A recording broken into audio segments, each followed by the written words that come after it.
¿Qué tal? ¿Cómo está? Buenas noches. Soy Fernando del Rincón. Bienvenido a este programa especial de conclusiones de una hora. Se lo presento así. Es una actitud cobarde, lamentable, que hay que criticar de la manera más enérgica. Son gobiernos que aparentan ser neutrales y en realidad son cómplices, ¿no es verdad?, del gobierno del señor Maduro. No solo en Venezuela, un país riquísimo, un país que debiera tener un nivel de vida extraordinario y sin embargo vemos que encabeza los índices mundiales de inflación, que la pobreza no cesa.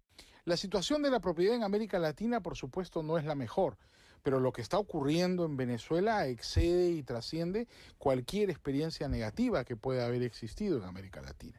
Creemos que si hay un cambio de políticas económicas, independientemente que siga el mismo régimen, Venezuela se va para arriba. Pero si siguen estas mismas políticas económicas que desde el Imperio Romano han fracasado, las de controles de precios, las de controles de cambio, entonces se irá hundiendo más Venezuela hasta el momento que pueda llegar un enfrentamiento civil ante la inflación. Venezuela, a lo intelectual, Vargas Llosa y analistas hablan sobre la crisis en el país.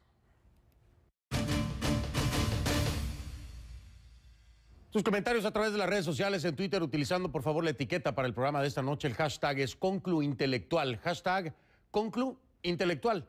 Y si lo hacen por favor a mi cuenta en Twitter, @FDelRinconCNN en Twitter, @FDelRinconCNN en Twitter.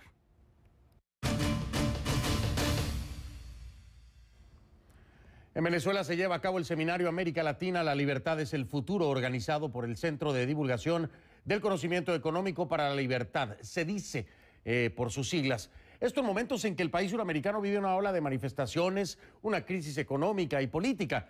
Para este evento se dieron cita a intelectuales destacados de las Américas, entre ellos el Nobel de Literatura peruano y crítico del gobierno venezolano, Mario Vargas Llosa, quien no desaprovechó su visita a Caracas para nuevamente presentar sus argumentos contra el modelo político y económico vigente en el país. Creo que un diálogo siempre es positivo, siempre es bueno y ojalá este diálogo culmine en medidas efectivas. El escritor indicó que la situación que se vive en Venezuela es simplemente, y lo cito textualmente, un desastre. También dijo que las caras que representan a Venezuela en América Latina no son la del señor Maduro ni la del señor Diosdado Cabello. Son la de Leopoldo López, la de María Corina Machado, son la de todos los estudiantes anónimos que en el Táchira echaron a correr una bolita de nieve que ahora es una bola gigante que recorre toda Venezuela. Reitero, estas son palabras textuales de don Mario Vargas Llosa. Sus palabras causaron una ola de reacciones tanto en Venezuela como a nivel internacional. Hoy, en una exclusiva de conclusiones, el laureado Premio Nobel de Literatura 2010 me dio su punto de vista sobre el país suramericano desde la perspectiva gubernamental, social, internacional, pero sobre todo su particular perspectiva. Aquí la primera parte de mi entrevista. Le doy la bienvenida entonces a mi invitado esta noche, el Premio Nobel de Literatura Mario Vargas Llosa. Él se encuentra precisamente participando en este encuentro, valga la redundancia, internacional, América Latina, la libertad es el futuro, con motivo esto de los 30 años de la organización conservadora Centro de Divulgación del Conocimiento Económico para la Libertad. Y la primera pregunta que le hago, don Mario, es ¿cómo encontró Venezuela?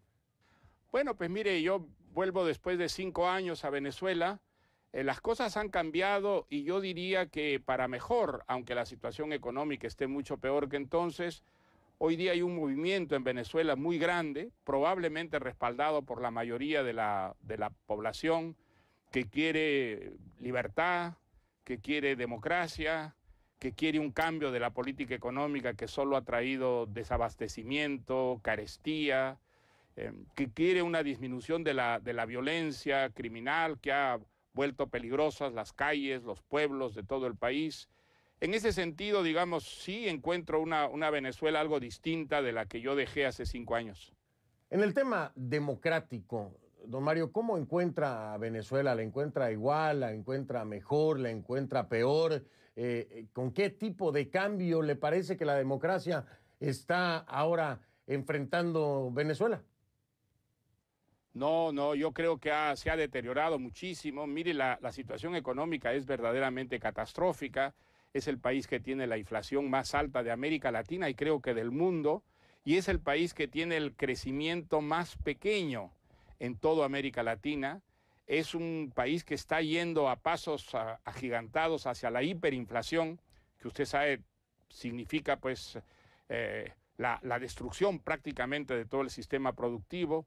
Hay una gran inseguridad, hay una carestía enorme, hay una política económica que produce siempre estos resultados catastróficos, pero ahora la impresión que tengo es que el pueblo venezolano lo ha entendido así y ha decidido protestar, y los estudiantes han sido como la chispa inicial de un movimiento que, a mi juicio, abraza a sectores muy amplios de la clase popular, de la clase media, y que tiene ya muchas semanas, lo que demuestra que a pesar de la durísima represión, pues ese movimiento tiene raíces populares muy profundas, ¿no?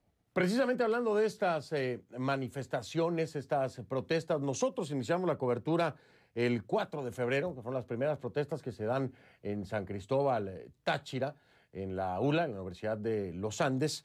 Y bueno, para el gobierno en este momento, esto es solamente un sector de la población, las personas más favorecidas económicamente, pero no incluyen a un amplio grupo de la población o del pueblo venezolano. ¿Por qué cree usted que lo percibe así el gobierno? ¿Cómo lo percibe usted? ¿Usted está de acuerdo? ¿Cree que es solamente un sector, el sector más favorecido económicamente? ¿O en realidad piensa que esto es mucho más amplio que como lo percibe, como lo presenta el gobierno? ¿Cómo lo percibe usted? ¿Qué piensa? No, eso es un disparate que no tiene pies ni cabeza. Si fuera un grupito minúsculo de privilegiados venezolanos, pues ese movimiento no duraría ya casi 2 meses. Ese movimiento empieza con los estudiantes, pero luego se extiende prácticamente por todo el país y hay sectores populares muy amplios que lo respaldan. Por eso yo le digo, no creo que sea exagerado decir que hay hoy día una mayoría de venezolanos que si no están en las calles con los estudiantes enfrentando la represión, se solidarizan con ellos desde sus casas, haciendo las famosas caceroladas. Clarísimamente la situación del gobierno es sumamente difícil porque no esperaba, digamos, ese levantamiento popular, democrático, y subrayo lo de popular porque básicamente son los sectores, digamos, menos privilegiados de la sociedad los que están pagando el precio de la insensatez económica. Son ellos los que van a los almacenes y no encuentran absolutamente nada que comprar. Son ellos los que sienten que el dinero se les deshace en las manos porque cada día se devalúa más. Y son ellos los que padecen los asaltos, los atracos, los crímenes que han convertido desgraciadamente a Venezuela en el país más peligroso de América Latina y acaso del mundo. Entonces, mi impresión es que ese estallido popular es un estallido de protesta contra un sistema y contra unas políticas que a Venezuela no le han traído ningún beneficio y más bien todos los perjuicios del mundo, ¿no? Bueno, y ahora me tengo que remontar entonces a la época del presidente Hugo Chávez, que descanse en paz, porque usted hace referencia a que la situación, parte de lo que se vive en Venezuela, tiene que ver con la idea mesiánica que planteaba el presidente Hugo Chávez y que ahora continúa el actual presidente Nicolás Maduro. ¿A qué se refiere con esto? ¿Cree usted que es uno de los mayores factores que hacen que Venezuela enfrente la crisis que está enfrentando hoy en día, una idea mesiánica?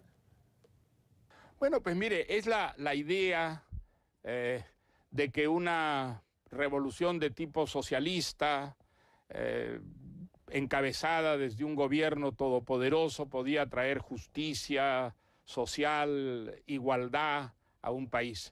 Esa es una idea que ha fracasado en todos los lugares donde se intentó. Eso es lo que trajo abajo a la Unión Soviética, que se desplomó por su propia impotencia para resolver, digamos, los problemas básicos sociales. Eso es lo que motivó que China dejara de ser un país comunista y se volviera un país capitalista sin dejar de ser autoritario. Y eso es lo que ha hecho que Cuba y Corea del Norte, que son los 2 últimos países comunistas del mundo, sean 2 antiguallas patéticas, en las que lo que se reparte es la pobreza, la miseria. Entonces, lo que ha fracasado en todas partes no tenía por qué tener éxito en Venezuela, y eso es lo que están viviendo los venezolanos, y eso es lo que los ha sacado a la calle a protestar y a pedir democracia. es decir, a retroceder hacia un sistema que es el único sistema que trae realmente progreso y que además disminuye la violencia en una sociedad, ¿no?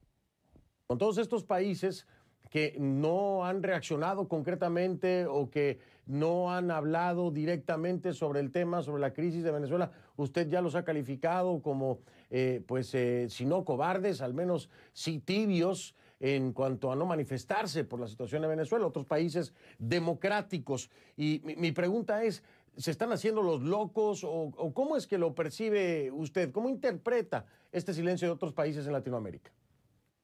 Mire, es una actitud cobarde, lamentable, que hay que criticar de la manera más enérgica.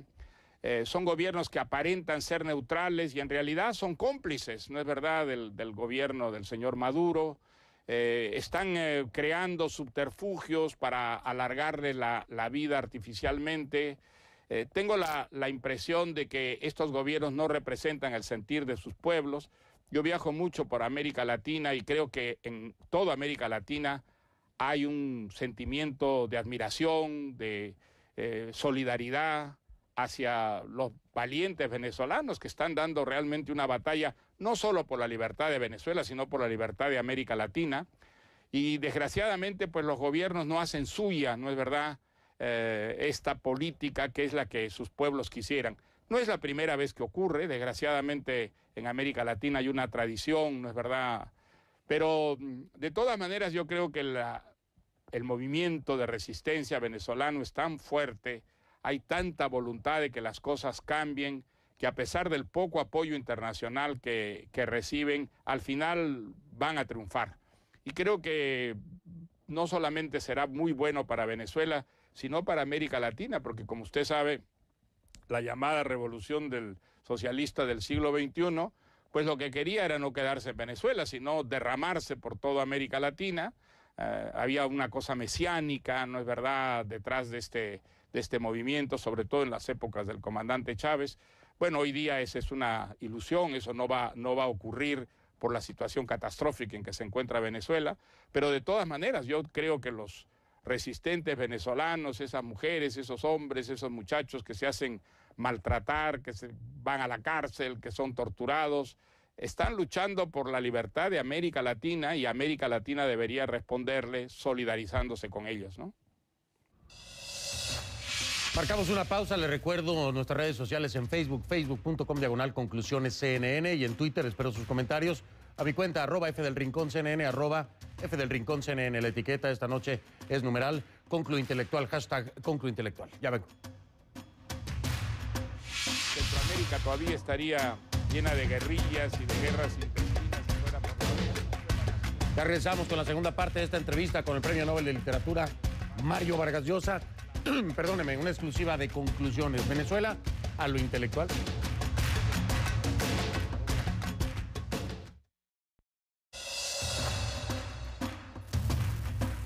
Continuamos con esta entrevista exclusiva con el Premio Nobel de Literatura Mario Vargas Llosa. En esta segunda parte profundizamos en el ámbito internacional y el rol que deberían cumplir organizaciones como UNASUR, la OEA y hasta las Naciones Unidas en situaciones de crisis sociales como la que se vive en Venezuela. Mire usted lo que me dijo Vargas Llosa.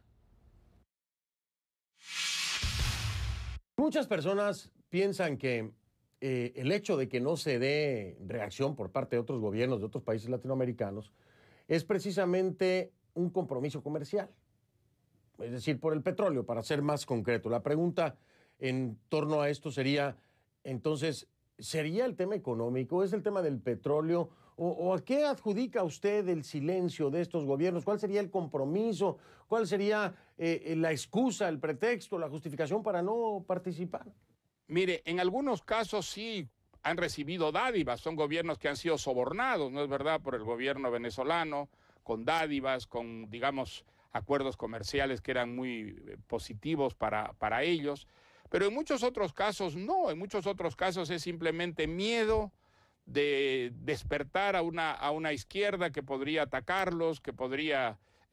una izquierda que por lo demás está muy disminuida y en muchos casos una izquierda que está mostrando simpatías hacia los estudiantes venezolanos. Pero como digo, creo que es una actitud de timorata, acobardada, muy lamentable desde luego, pero de todas maneras creo que no representa el sentir de los latinoamericanos. Creo que la democracia ha tomado raíces realmente en América Latina. El hecho es que hoy día tengamos mucho menos dictaduras que en el pasado, que la mayor parte de los gobiernos sean gobiernos democráticos, pero ese espíritu democrático todavía no los ha impregnado suficientemente para manifestar su solidaridad con lo que está ocurriendo en Venezuela. Yo creo que esa solidaridad viene, sí, de muchas instituciones, de partidos políticos y de muchos individuos particulares que sienten que los venezolanos no están solo luchando por ellos, sino también por todos los latinoamericanos sin excepción, ¿no? Hablando ahora también del plano internacional, pero de organizaciones, me gustaría que nos ayudara a entender qué pasa con las organizaciones internacionales. Estoy hablando de la OEA, de la Organización de las Naciones Unidas, agrupaciones como UNASUR, en fin, la misma Unión Europea, que sé que ha tenido manifestaciones, pero para muchos no han sido concretas, o que han hablado, pero no han sido concretas. Es decir, ¿qué pasa con todas estas organizaciones? Si bien una cosa son los gobiernos, otra cosa son estas agrupaciones, estos organismos internacionales, concretamente, ¿qué función están desempeñando? Si es que han desempeñado alguna función, ¿qué es lo que estaría pasando en este sentido con estas organizaciones? ¿Cómo lo percibe usted? ¿Cómo lo interpreta? Mire, yo haría una excepción, haría una excepción con lo que ha usted dicho, la enumeración que ha hecho. La Unión Europea se ha pronunciado de una manera bastante clara en contra de los atropellos, de los abusos, de las detenciones de dirigentes políticos en Venezuela, con un comunicado que es bastante firme, y muchos partidos políticos y gobiernos europeos en ese sentido han estado en una posición mucho más digna que los países latinoamericanos. La OEA pues es la carabina de Ambrosio, como sabemos, hace mucho tiempo, nunca ha sido capaz de resolver un solo problema en América Latina. Centroamérica todavía estaría llena de guerrillas y de guerras intestinas si fuera por la OEA, ¿no? Fue las Naciones Unidas la que tuvo que intervenir para precipitar los acuerdos de paz. O sea que la OEA no hay que esperar de la OEA más de lo que es decir, una institución completamente un cascarón vacío que jamás ha servido, jamás ha ayudado, ha contribuido, digamos, a promover y a defender la democracia en América Latina, como dicen sus estatutos, unos estatutos que incumple sistemáticamente. Pero no hay que extrañarse, porque la OEA pues, es el reflejo de los países que la componen, y si los gobiernos que la componen tienen esa actitud esquiva, timorata, en defensa de la democracia, pues la OEA refleja lo que son los gobiernos que la componen. Yo creo que es una institución completamente inservible, que habría que transformarla de raíz, porque nunca ha servido para nada, ¿sabes? Y en los últimos días mucho se ha hablado de esta reunión que tuvo la Mesa de la Unidad Democrática, que no es toda la oposición, es decir, no están todos ahí, pero hay una parte de la misma representativa. Esta reunión que ha tenido con el gobierno, la calificada o llamada Mesa de Diálogo, a mí me parece más que fue un encuentro. Pero mi pregunta es, ¿la considera coherente en esta situación actual, en el momento que está viviendo el gobierno venezolano, la oposición venezolana, con líderes como Leopoldo López preso? ¿Le parece coherente? ¿Le parece una opción? ¿Le parece lógico que se dé este tipo de encuentros entre una parte de la oposición y el gobierno venezolano? Mire, yo creo que la oposición venezolana está haciendo lo que debe hacer. Creo que es complementario que participen en una mesa del diálogo si son llamados a dialogar, y al mismo tiempo que la movilización democrática se mantenga, porque es gracias a esta movilización que el gobierno accede. No sabemos pues si sinceramente o como un mero pretexto para ganar tiempo a ese diálogo de paz. El diálogo en principio es bueno, los demócratas están a favor del diálogo, ellos no están a través de la imposición, del atropello, del abuso, del monolitismo, ¿no es verdad? Así que me parece que lo que está ocurriendo con la oposición venezolana es un trabajo de tipo complementario, y que quien trata de buscar desunión, rivalidades, es el propio gobierno, que piensa que de esta manera va a debilitar a una oposición que cada vez tiene mayor apoyo en la población de Venezuela, ¿no? Don Mario, hacía yo el señalamiento de que no estaba la oposición porque aquí viene mi siguiente pregunta. Es precisamente sobre la otra oposición. Por ejemplo, María Corina Machado, el alcalde Antonio Ledesma, que no están de acuerdo con estas reuniones, sin embargo, tienen otra postura y siguen siendo oposición. ellos se están manejando de otra forma completamente diferente y han criticado fuertemente la reunión de la Mesa de la Unidad Democrática con el gobierno venezolano. ¿Qué opina usted acerca de esta postura, como la de María Corina Machado, como la de Ledesma? ¿Está de acuerdo con esto? ¿Qué piensa acerca de esta otra oposición? Mire, yo creo que la oposición venezolana está actuando de una manera muy sensata y jugando en todos los escenarios posibles. Está aprovechando la posibilidad de un diálogo, aunque con cierto escepticismo, porque no hay indicios de que realmente el gobierno quiera dialogar, pero si quiere hacerlo, es bueno que la oposición esté presente y al mismo tiempo mantiene las movilizaciones, porque las movilizaciones son fundamentalmente lo que está, digamos, imponiendo al gobierno un diálogo que el gobierno por sí mismo nunca ha querido tener. Entonces, creo que es completamente injusto y arbitrario hablar de una división de la oposición. No, para mí son tácticas complementarias. Creo que la unión de la oposición es real y que tienen suficiente lucidez y sensatez los líderes de la oposición para saber que si se dividen, el gobierno pues va a aprovecharse de esas divisiones para mantener, digamos, su política. Y lo importante es que esa política cambie y cambie de una manera radical para que Venezuela salga de la crisis terrible, probablemente la peor de su historia que está viviendo, ¿no? Pues bien, muchísimas gracias, don Mario Vargas Llosa, por esta entrevista exclusiva aquí con Conclusiones. Se encuentra, como ya le comentaba a usted, allá en Venezuela, así que lo dejamos con sus actividades, una agenda muy apretada. Gracias, don Mario, muy amable. Muy bien, caballero, pues nada, le agradezco mucho, ¿ah? Le agradezco mucho